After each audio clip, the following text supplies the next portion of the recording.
शेतकरी संघटनेच्या वतीने जिल्हाधिकारी कार्यालय जालना येथे एक दिवसीय धरणे आंदोलन। शेतकरी संघटनेच्या वतीने जिल्हाधिकारी कार्यालय जालना येथे शेतकऱ्यांच्या विविध मागण्यांसंदर्भात सोयाबीन व कापसाला भाव मिळाला पाहिजे, शेतकऱ्यांची संपूर्ण कर्जमाफी झाली पाहिजे, तसेच शेतकऱ्यांना शेती पिकाच्या संरक्षणाकरिता तारेच्या कंपाऊंडसाठी आर्थिक मदत करावी आणि जंगली जनावरांपासून होणारे त्रास कमी करावा, अशा विविध मागण्यांसाठी आज जिल्हाधिकारी कार्यालय जालना येथे एक दिवसीय धरणे आंदोलन करण्यात आले।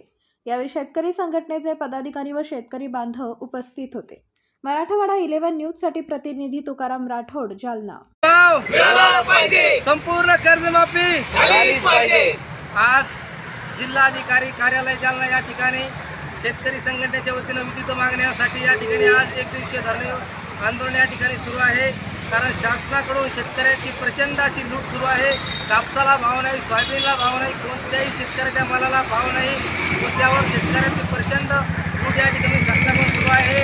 दुष्काळ आहे, परंतु शासन कोणताही लक्ष या गोरगरीब शेतकऱ्यांकडे द्यायला तयार नाही। त्यामुळे आज जालना जिल्ह्यातील शेतकरी संघटनेच्या वतीनं या ठिकाणी जिल्हाधिकारी कार्यालयासमोर विविध मागण्यासाठी धरणे आंदोलन सुरू आहे। या संपूर्ण मागणीची दखल जिल्हाधिकारी व प्रशासनाने घ्यावी व तात्काळ या समस्येचं निवारण करावं। नसता शेतकरी संघटनेच्या वतीनं येत्या काही दिवसात समस्येचं निवारण झालं नाही तर मोठं तीव्र आंदोलन छेडण्यात येईल, एवढाच इशारा या ठिकाणी शासनाला देतो आणि थांबतो।